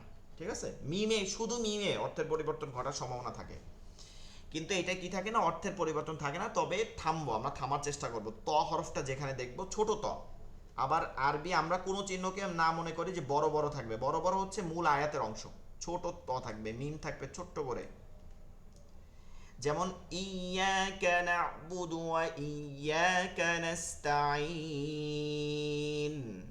এখানে কি করতে হবে, ত আছে, ওয়াকফ করব। এরপর হচ্ছে ওয়াকফে জাইজা, জাইজা জিম থেকে জাইজা, জাইজাতুন, জাইজা, ওয়াকফে জাইজ। ওয়াকফে জাইজাতুন অর্থ হচ্ছে এখানে থামা না থামা উভয়টি জায়েজ, এটা আপনার ইচ্ছা, দুইটাই জায়েজ আছে, দুইটাই উত্তম, যেটা আপনি করেন আপনার ইচ্ছা। ওয়াকফে জায়েজ এর চিহ্ন হচ্ছে জিম, এর চিহ্ন হচ্ছে কি, জিম, জিম জায়েজ, জিম থেকে জিম। এর উপর থামা না থামা উভয়টি জায়েজ, তবে থেমে গেলে পুনরাবৃত্তি করবে না। পুনরাবৃত্তি করলে যে অর্থের পরিবর্তন হবে তা না, পুনরাবৃত্তি না করাই উত্তম। থেমে তো গেছি, যেহেতু জায়েজ আছে, এটাকে আবার মিলাই পড়ার কোনো দরকার নেই। যেমন আম্মা ইয়াতাসাআলুন, এভাবে জিম চিহ্ন থাকবে, আমরা এখানে থামবো। ওয়াকফে মুজাওয়াজ, এখানে থামা তো জায়েজ, তবে মিলিয়ে পড়া উত্তম। এখন আবার কি বলতেছে যে থামা জায়েজ, তবে এখানে মিলিয়ে পড়াটাই কি উত্তম। ওয়াকফে মুজাওয়াজ এর চিহ্ন হচ্ছে যা, আরবিতে যা চিহ্ন আছে না, সেটা যা। এই চিহ্ন যদি আয়াতের মাঝখানে হয়, এই কথাটা একটু খেয়াল করবে, এই চিহ্নটা যদি আয়াতের মাঝে হয়, আয়াত মানে হচ্ছে গোল গোল চিহ্ন যেগুলো থাকে, বিশেষ করে যদিও এই আয়াত নিয়ে কিন্তু একটু মতনৈক্য আছে, মানে আয়াতের কোনো কমতি বাড়তি নাই, জাস্ট চিহ্ন নিয়ে মতভেদ আছে। অর্থাৎ হযরত আয়েশা সিদ্দিকা রাদিয়াল্লাহু তাআলার মতে হচ্ছে ৬৬৬৬, ৬৬৬৬, চারটা ৬। আর হযরতে উসমান রাদিয়াল্লাহু তাআলা আনহু আছে ৬২৩৬টি, হযরতে আবু হুরায়রা রাদিয়াল্লাহু তাআলা আছে ৬২৫০টি, এরকম চারটা মত আছে। মূলত কি কেউ বলছে যে মিম যে চিহ্নটা আছে, যেটা লাজিম, এই চিহ্নটাকে কেউ বলছে যে এটা আয়াতের অংশ, এটা আয়াত, এটা ডিরেক্ট আয়াত, দুইটা আয়াত। আবার কেউ বলছে না, এটা এটা আয়াত না, এটা একটা আয়াতের অংশ। ত চিহ্নটা আছে, এটাকে কেউ বলছে এটা আয়াত, আবার কেউ বলছে না, এটা আয়াতের অংশ। তো যে আয়াত বলছে, হযরত আয়েশা সিদ্দিকা রাদিয়াল্লাহু তাআলা বলছে এগুলো আয়াত, তার আয়াতের সংখ্যা বাইরে গেছে ৬৬৬৬। আর যে বলছে যে না তো আয়াত না, তার আয়াতের সংখ্যা কমে গেছে, কিন্তু অক্ষর একটাও কম বেশি হয়নি। এখন এটার উদাহরণ কি? এটার উদাহরণ হচ্ছে সূরাতুল ফাতিহা। একটু খুলে দেখবেন সূরাতুল ফাতিহা খুলে গায়রিল মাগদু সিরাতাল্লাযিনা আনআমতা আলাইহিম, ওইখানে দেখবেন গোল চিহ্ন নাই, ওখানে একটা আয়াত নং লেখা আছে। আবার গায়রিল মাগদুবি আলাইহিম ওয়ালাদ-দাল্লিন, ওই আয়াতটাকে কেউ সূরা ফাতিহাকে ওই সিরাতাল্লাযিনা আনআমতা আলাইহিমকে কেউ আয়াত বলছে, তার আয়াত এখানে ৭টা হয়ে গেছে। আবার কেউ বলছে যে না এটা পুরোটা একটা আয়াত, এখানে দেখবেন সূরা ফাতিহার আয়াত ৬ হয়ে গেছে। ঠিক আছে, এইটা কিন্তু নাস্তিকরা বা যারা ইসলাম বিদ্বেষ থাকে তারা এটাকে একটা থাকে, মুমিনদেরকে একটা পথভ্রষ্ট করার জন্য বলে, দেখছো কোরআন শরীফে আয়াত পরবর্তীতে বাড়ছে, আসলে কোনো আয়াত বাড়ে নাই। ওইটা কি মানে কেউ আয়াতের অংশ ধরছে, মানে কেউ বলছে যে এটা কমা বা একটা আয়াতের অংশ, কেউ বলছে না না এটা এটা আলাদা আলাদা আয়াত, কোনো অক্ষরের পরিবর্তন ঘটে নাই। ঠিক আছে, তো এই গোল চিহ্নগুলোকে সাধারণত আমরা আয়াত নাম্বার লেখা থাকে, এগুলো আয়াত দেখায়। তো সেটা বলতেছে যে এই চিহ্ন যদি আয়াতের মাঝখানে হয়, মানে এই গোল চিহ্নগুলোর মধ্যে না হয়ে অন্য কোনো এখানে হয়, যা এই চিহ্নটা, তবে এর উপর থামলে পুনরাবৃত্তি করা জরুরি। আচ্ছা, আমাদের ক্লাসটা এখনই কেটে যাবে, যেহেতু আমাদের ক্লাস একটু এখনই সময় হয়ে গেছে। আপনাদেরকে একটা লিঙ্ক দিয়ে দেওয়া হবে, আপনারা আবার ক্লাসে জয়েন হবে, 10 মিনিট এক্সট্রা ক্লাস হবে। এই চিহ্ন যদি ওটা আয়াতের ওটা মাঝখানে, জি জি 10 যে মিনিট ওটা এখন হবে নাকি? লিঙ্ক দিয়ে দেওয়া হবে গ্রুপে, আপনার ক্লাস শেষে আমি গ্রুপের সাথে সাথেই দিয়ে দেবো। মাঝখানে হয় আজকে থেকে তবে হবে নাকি? শুধু আজকে এক্সট্রা ক্লাস হবে, তবে এর উপর থামলে পুনরাবৃত্তি করা জরুরি। এইটার উপরে যদি থামেন, ঠিক আছে, আয়াতের মাঝখানে কি বলছে, এই চিহ্ন যদি আয়াতের মাঝখানে হয় তবে এর উপর থামলে পুনরাবৃত্তি করা জরুরি। হ্যাঁ, আয়াতের মাঝে হইলে এটা মিলাই পড়বো, আবার মিলাই পড়বো থাইমা। আর তা যদি আয়াতের শেষে হয়, এমন কোনো একটা চিহ্নের উপরে যা আছে, এরকম যদি হয়, বা অন্য কোনো একটা চিহ্নের তোয়ার উপরে যা আছে শেষে হলে, তার উপরে থামলে পুনরাবৃত্তি করা জরুরি না, করবে না, মানে পুনরাবৃত্তি করার দরকার নেই। যেমন লাকাদ খলাকনাল ইনসানা ফি আহসানি তাকওয়িম, এখানে দেখবো এখানে যা আছে, তাইলে এখানে আর পুনরাবৃত্তি আমরা করব না। কিন্তু যদি দেখা যায় যে এইখানে একটা যা আছে, তখন কি করবে, এটা থাইমবো, থাইমা এখান থেকে আবারও মিলাই পড়বো। এই কথাটা এখানে বলা হয়েছে। ওই যে এই অক্ষের চিহ্নটা এটা কত নম্বর লেকচারে আছে? এটা হচ্ছে 18 নম্বর লেকচার শিট। ওয়াকফে মুরাখস, ঠিক আছে, মুরাখস শেষে সদ আছে, আয়াতের অথবা শেষ। নতুনটা করবেন, 1 মিনিট আছে আর। জি জি, আর 1 মিনিট আছে, শেষ হয়ে যাবে 1 মিনিট। আচ্ছা কাটুক, কাটলে একবার আমি নতুন সাথে সাথে দিয়ে দিব। ওয়াকফে মুরাখস, আয়াতের শেষে থামা জায়েজ, তবে আয়াতের মধ্যে মিলিয়ে পড়াই উত্তম। ঠিক আছে, থামা জায়েজ আছে, মিলিয়ে পড়া উত্তম। ওয়াকফে মুরাখস এর চিহ্ন সদ। এই ওয়াকফে মুরাখস কার মতন? মুজাওয়াজের মতন। এইমাত্র উপরে যে যা চিহ্নটা পড়ছি একদম সেম নিয়ম, শুধু চিহ্নটা সৎ। ঠিক আছে, একদম একই নিয়ম।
আচ্ছা, যেটা সদের চিহ্ন যেটা ছিল ওইটা আর জায়ের নিয়ম একই, শুধু চিহ্নটা সদ, নাম হচ্ছে ওয়াকফে মুরাখাস। ঠিক আছে, এতটুকু মনে রাখবো। মানে ওইটা থামা, আয়াতের শেষে থামবো, থামা ভালো, তবে মিলাইয়া পড়া হচ্ছে উত্তম আয়াতের মাঝে। আর যদি থামি তাহলে আয়াতের মাঝে থামলে পুনরাবৃত্তি করবো, আয়াতের শেষে থামলে আর কোনো পুনরাবৃত্তি করবো না।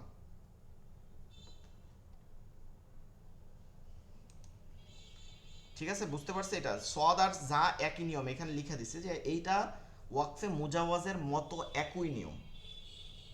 শেষের চিহ্নটা শুধু সদ।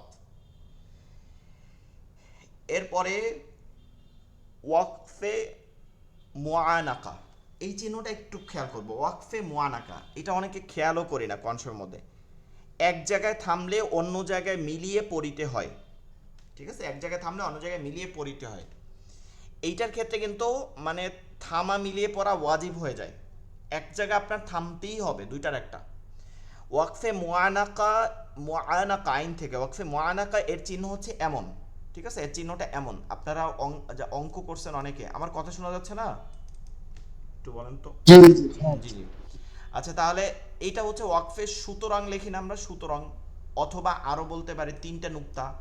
হ্যাঁ, শুধু তিনটা নুক্তা থাকবে, যে কোনো একটা চিহ্ন বা যে কোনো এমনি তিনটা নুক্তা আছে এইরকম যদি থাকে, এবং আরো একটা থাকবে, এরকম দুইটা থাকবে। প্রথম সংজ্ঞায় কি ছিল যে এক জায়গায় থামলে মানে এইখানে থামলে আর এক জায়গায় মিলিয়ে পড়তে হবে, এখানে মিলাই পড়তে হবে। আবার আপনি দেখা গেছে যে এইখানে থামছেন, এখানে মিলাই পড়তে হবে, এটা আপনার ইচ্ছা। আপনি বলবেন যে কোনটা থামবো কোনটা মিলাবো, এটা আপনার ইচ্ছা। যেমন সূরাতুল কদর, তানাজ্জালুল মালাইকাতু ওয়ার রূহু ফিহা বিইذনি রাব্বিহিম মিন কুল্লি আমর। এই যে দেখেন তিনটা চিহ্ন আছে এই যে আয়াতের উপরে, আমি কিন্তু এখানে থামছি। এখন সামনের আরো একটা দেখেন, এইখানে আবার তিনটা চিহ্ন আছে, দেখছেন এখানে তিনটা চিহ্ন আছে। তো আমি এখানে থামছি না, তাহলে কি করতে হবে, এইখানে মিলাই পড়তে হবে।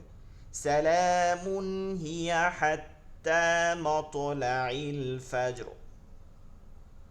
এখন আমি এইটাই থামছি, এটাই মিলাইছি, আবার এটাকে বিপরীত পড়তেছি।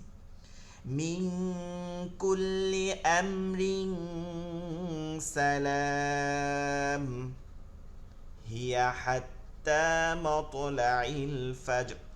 তাহলে এটা বুঝতে পারবো যে একটা থামলে আর একটা মিলাইব, যেটা আপনার ইচ্ছা।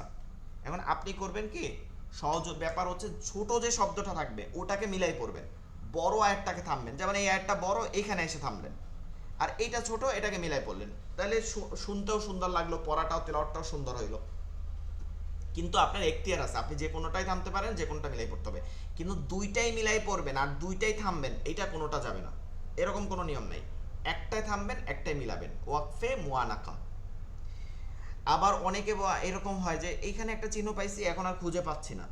যদি আপনি এখানে চিহ্ন পান, তাহলে আপনার মনে রাখতে হবে হয় সামনে আছে, কত সামনে, মাত্র এক আয়াতের মধ্যে, এক আয়াত সামনে, অথবা এক আয়াত পিছনে। যদি যাই দেখেন যে এক আয়াত সামনে নাই, তাহলে আপনি মনে রাখতে হবে যে আপনি এক আয়াত সাইডে আসছেন, পিছনে আছে। ঠিক আছে, বেশি দূরে না, এক আয়াতের এদিকে ওদিকে, এই চিহ্নের এক আয়াত এদিকে অথবা এক আয়াত এদিকে।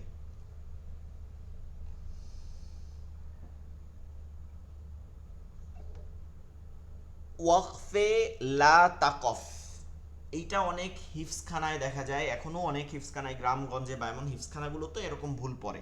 এটা খুব মারাত্মক একটা ভুল। ঠিক আছে, শুধু ভুল না, মারাত্মক ভুল।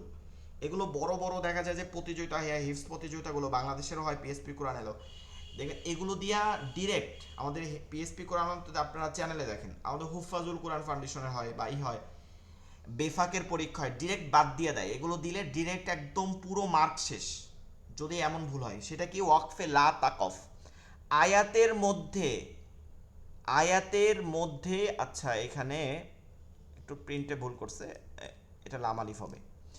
আয়াতের মধ্যে লাম আলিফ এই চিহ্ন কোনোভাবেই থামা জায়েজ নাই, থামলে অর্থের পরিবর্তন হওয়ার আশঙ্কা থাকে। ওয়াকফে লা তাকফ এর চিহ্ন হচ্ছে লাম আলিফ। এখন একটা জিনিস দেখেন, এটা মিমের বিপরীত। মিমে কি বলছিল, মিমে থামতেই হবে, মিলাইয়া পড়লে আশঙ্কা থাকে অর্থের। আর লাম আলিফ কোনোভাবেই থামা যাবে না, এখন বলবেন যে হুজুর লাম আলিফ তাইলে কেন দিছে? লাম আলিফ যদি থামাই না যায় তাহলে আয়াতের মধ্যে কেন দিছে? হ্যাঁ, এটা কেন দিছে, ধরেন আপনি একটা রাস্তা পার হবেন, ওইখানে একটা এক্সিডেন্টে কিছু আছে, একটা লাল একটা দিয়ে দেয়, চিহ্ন দেওয়া থাকে যে এখানে গর্ত আছে, এখান থেকে আপনি যাইতে পারবেন না। এখন আপনাকে ওইটা দিয়ে দেয় যে আপনি যাইতে পারবেন না, যাইতে গেলে কিন্তু অ্যাক্সিডেন্ট হয়ে যাবে।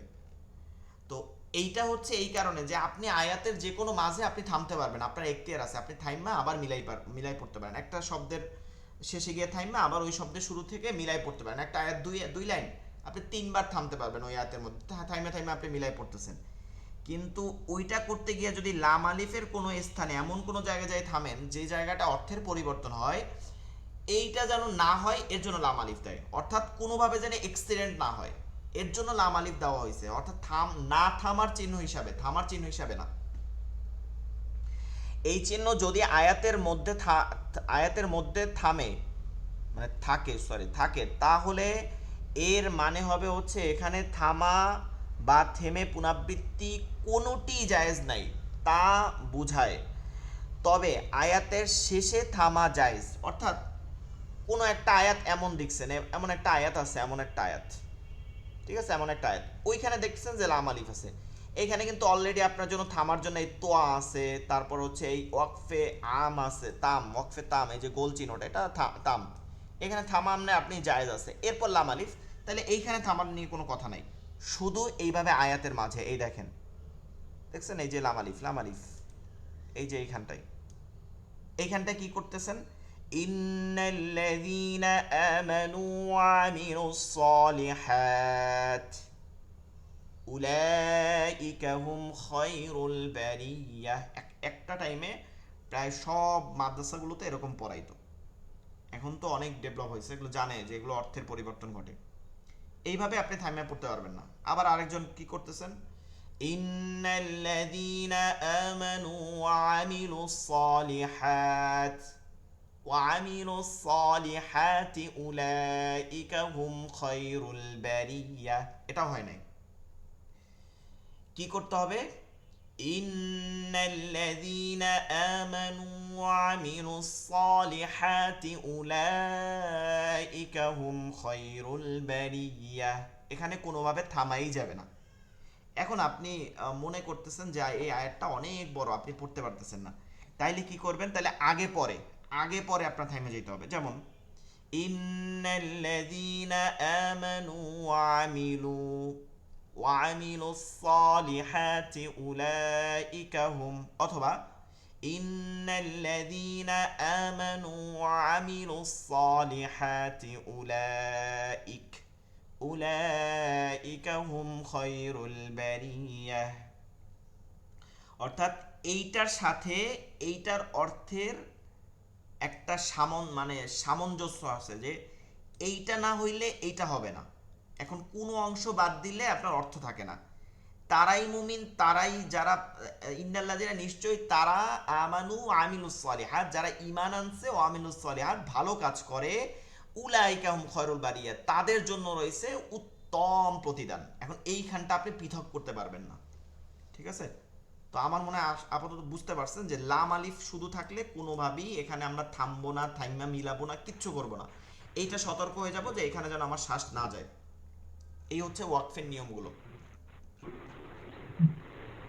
জি, ক্লিয়ার। বলছি ওই যে আয়াতের আগে যদি বা দম রাখতে না থাকতে পারি তাহলে ওটা আর ওখান থেকে ঘুরিয়ে পড়তে হয় নাকি?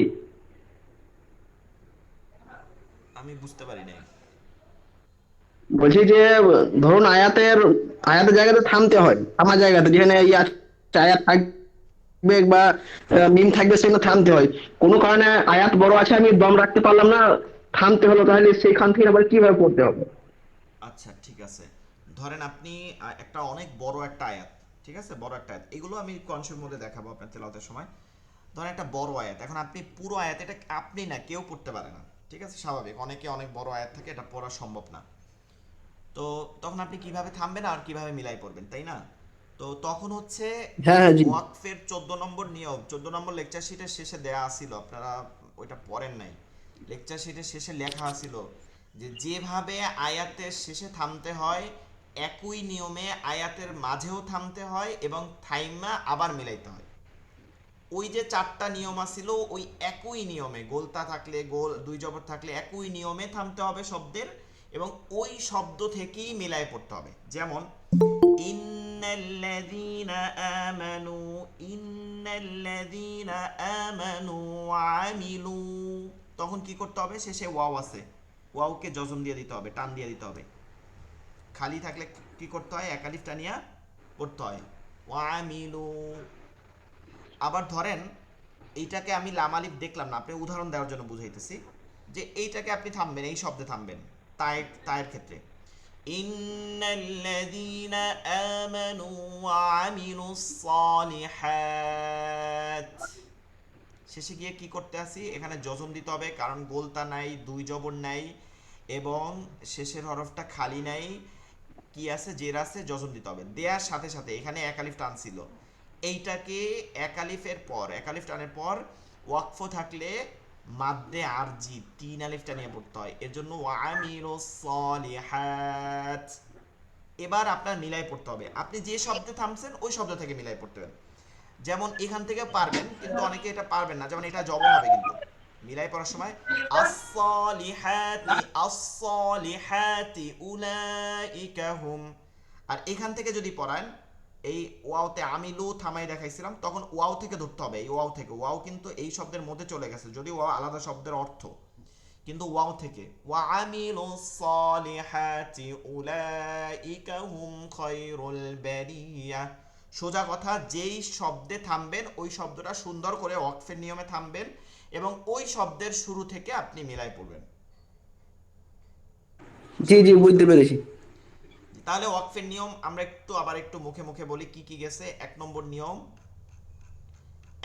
নিয়ম, মিম থাকলে, কি থাকলে, মিম থাকলে কি করতে হবে, থামা ওয়াজিব। হ্যাঁ থামা ওয়াজিব। 2 নাম্বার নিয়ম, ত থাকলে কি করতে হবে, থামবো, আমরা থামবো, থামাটা উত্তম, থামাটা কি উত্তম, থামলে আর মিলাই পড়বো না।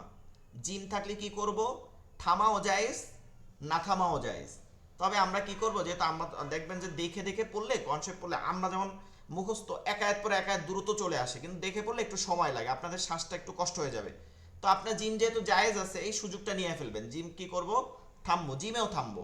তাহলে আমরা মিমেও থামবো, ততেও থামবো, জিমেও থামবো, সোজা কথা। তাহলে কিন্তু আমার আর ভুল হইতেছে না, মিমেও থামবো, ততেও থামবো, জিমেও থামবো। তারপরে হচ্ছে 4 নম্বর নিয়ম যেটা আসতেছে, 4 নম্বর যেটা আসতেছে সেটা হচ্ছে যা। 5 নম্বর নিয়ম যেটা আসতেছে সেটা হচ্ছে সদ। এই দুইটাই কি করব, না থামার চেষ্টা করব, বেশিরভাগ জায়গায় কি করব, না থামার চেষ্টা করব, আর থামলেও কি করব, মিলাই পড়ার চেষ্টা করব। আর আয়াতের শেষে যদি থাকে, এমন অবস্থায় যদি আয়াতের শেষে থাকে, তখন থামা যাবে, তখন কোনো সমস্যা নাই, কারণ তার একটা আয়াতের চিহ্ন আছে। আর লামালি অকফে মোয়ানাকা যেটা আছে, এটা কি করতে হবে একটু বলেন দেখি, একজন মনে আছে কিনা। হুজুর, এক জায়গায় যদি আমি থামেন, শেষ করি, পরের জায়গা থেকে আমার মিলাই পড়তে হবে। হ্যাঁ যে কোনোটা, যে কোনো একটা থামলে একটা মিলাবো, আগেরটা থামলে পরেরটা মিলাবো, পরেরটা থামলে আগেরটা মিলাবো। জি। এরপরে লাম আলিফ। লাম আলিফ কি, এই মিমের বিপরীত, কোনোভাবে থামা যাবে না, থামাও মিলানো যাবে না, থামা যাবে না, ধোক্কা দেওয়া যাবে না, কিচ্ছু দেওয়া যাবে না এই আয়াতের মাঝখানে, এইখানটায়। লাম আলিফ মানে হচ্ছে না থামার চিহ্ন, লাল পতাকা, এটা থামলে কিন্তু কি হবে? পারবো তার আগেরটাতে আমি ওয়াকফের নিয়মে যদি আমি তার আগেরটাতে ওয়াকফের নিয়মে যদি আমি না শরীক না না নিয়মে যদি না, আমি জি না থামি। জি না জি না, সেটা বলি নাই। এটা সে প্রশ্ন করছিল যে কোনো একটা আয়াতের মাঝে যদি কোনো এক শব্দ থামি তাহলে কি করব। লাম আলিফের ক্ষেত্রে কোনো নিয়মে কাজ হবে না, লাম আলিফের ক্ষেত্রে থামাই যাবে না, ওটা এমনি আচ্ছা, শব্দের ক্ষেত্রে বলছি, অন্য কোনো আয়াতের মাঝে, কিন্তু লাম আলিফের স্থানে বলি নাই। এটা তো এই আয়াতটা সামনে আসছে দেখে দেখাইছি, বুঝতে পারছেন আপনার নাকি? এই জি হুজুর, ক্লিয়ার। একটু আলাই গেছেন। আচ্ছা দেখেন, তানাজ্জালুল মালাইকাতু ওয়ার রূহ, এই শব্দে থামবো, তাহলে এখানে 3 আলিফ টান হবে, পেশের বাম্পার জজমালা ওয়াও, আর শেষে হা আছে, হাটাকে কি করতে হবে, জজম দিতে হবে। এখন আবার মিলাই পড়তেছি, এই শব্দের শুরু থেকে, ওয়ার রূহু ফিহা বিইذনি রাব্বিহিম, ঠিক আছে। কিন্তু এইখানে যদি আমার লাম আলিফ থাকতো তাইলে কোনো নিয়ম কাজ হবে না, এই লাম আলিফে কি করা যাবে না, কোনোভাবে থামা যাবে না, ঠিক ঠিক আছে, বুঝতে পারছেন? এটা ওইখানে উদাহরণ মানে দেখাইতে গিয়ে এটা দেখাইছিলাম, কিন্তু লাম আলিফ এই নিয়মটাই হবে, কোনোভাবে থামা যাবে না। আচ্ছা, আর একটা নিয়ম আছে, এটা হচ্ছে সাক্তা এর বিবরণ। সাক্তা, সিন কাফ তা তা গোল লম্বা তা গোলতা, সাক্তা গোলতা লম্বা হা হয়ে গেছে। কুরআনুল কারীমে তেলাওয়াত করার সময় শ্বাস বাকি রেখে, অর্থাৎ এতক্ষণ যেমন শ্বাসটা সাইরা দিতেছেন যেখানে থামলে, ওইখানে শ্বাসটা ছাড়া যাবে না। শ্বাস বাকি রেখে উচ্চারিত স্বর কিছুক্ষণের জন্য বন্ধ রেখে পুনরায় ওই স্বরের মাধ্যমে পরবর্তী শব্দ বা অক্ষর পাঠ করাকে সাক্তা বলে। এটা ওই ইর মতন, হাডুডু খেলছেন না যারা, হাডুডু, ঠিক আছে, বলতে বলতে বলতে বলতে দেখা যায় যে শ্বাসটাকে দইরা কষ্ট করে রাখে, এরপর গিয়া ওই কোটে যাইয়া শ্বাস ছাড়তে হয়। ঠিক এইরকম শ্বাসটাকে আপনি ধরে রাখতে হবে, আপনি থামবেন কিন্তু শ্বাস ধরে রাখবেন। আচ্ছা, উদাহরণ দেখলে বুঝতে পারবেন।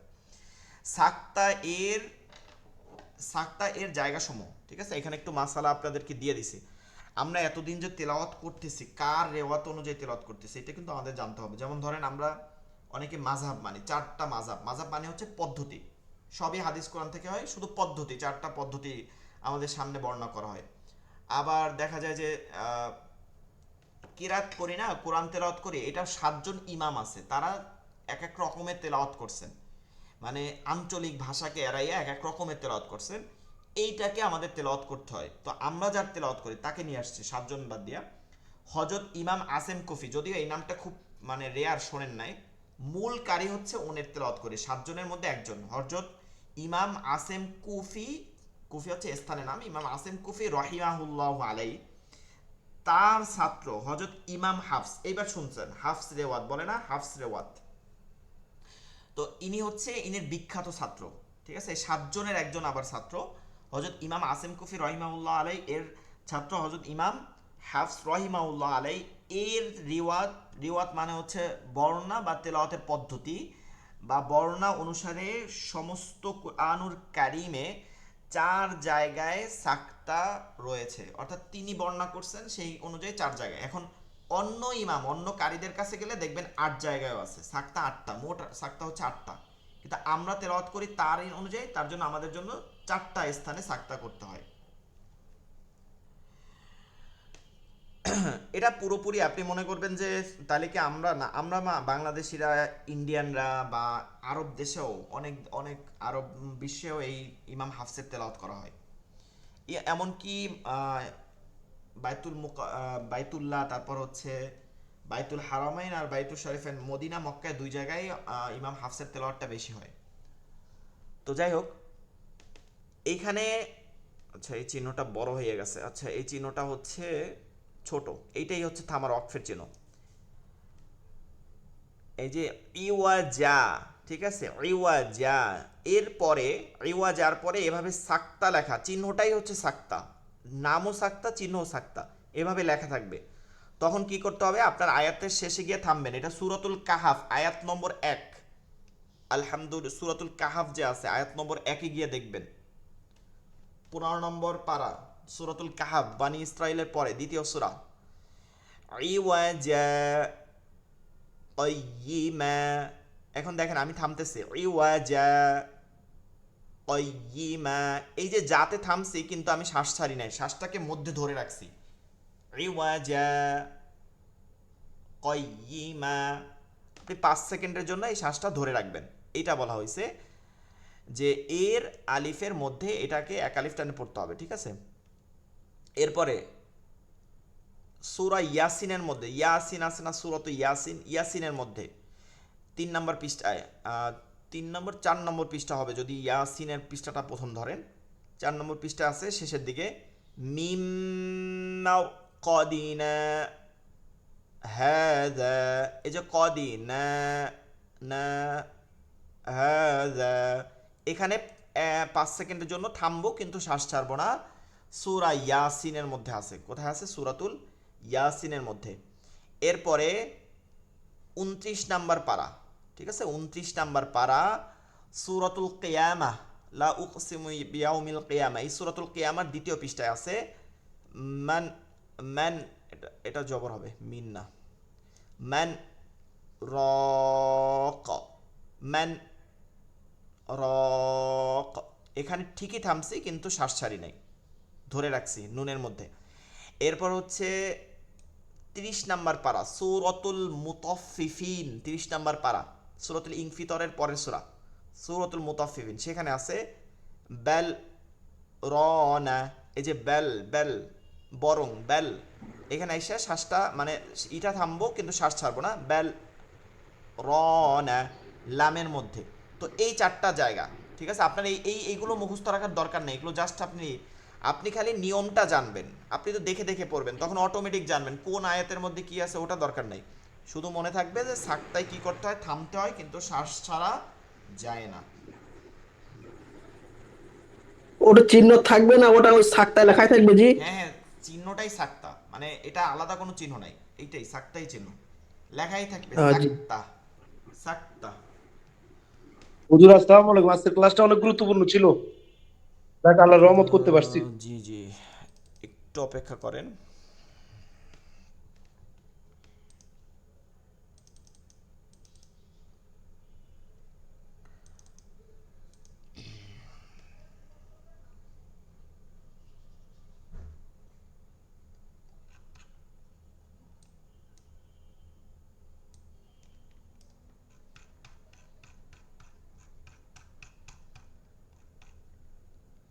জি, আপনাদের ক্লাস বিষয়ে আমি রোজার মাসে বলছিলাম যে রোজার পরে ক্লাসগুলো আমাদের ঠিকঠাক মানে হবে, রোজার মাস তো একটু সবার ব্যস্ত থাকে, দাওয়াত দেয়, অনেকে চিন্তা করে হুজুরে আসলো না, এরকম অনেক কিছুই থাকে, ব্যস্ততা থাকে বেশি।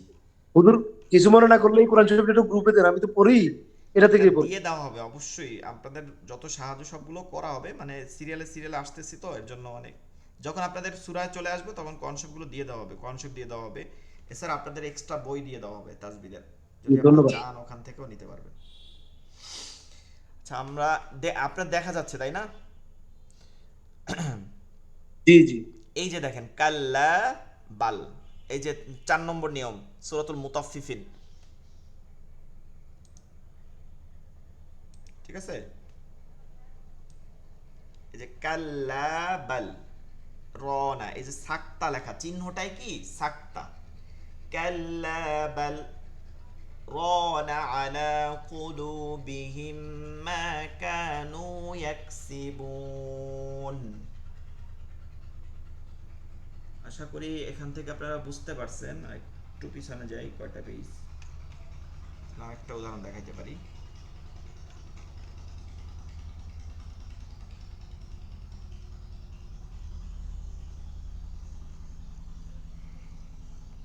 সূরাতুন নাসিয়াত,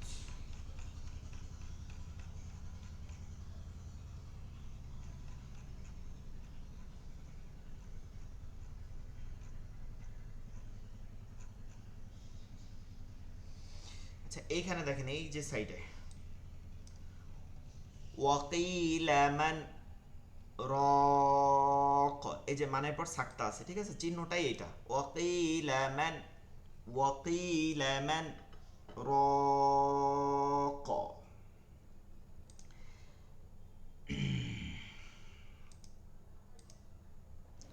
আচ্ছা তাহলে আপনাদের এইটাই পড়া থাকবে, এই হচ্ছে আপনাদের মোট পড়া। আপনারা আগামী রবিবার, কালকে কিন্তু শুক্রবার ক্লাস নেই, আগামী রবিবার ক্লাসে সবাই থাকবেন, আর পিছনের পড়াগুলো কমপ্লিট করার চেষ্টা করবেন। সকলে ভালো থাকবেন, দোয়া করবেন। আসসালামু আলাইকুম ওয়া রাহমাতুল্লাহি ওয়া আসসালামু আলাইকুম। বারাকাতুহু। ওয়া আলাইকুম আসসালাম।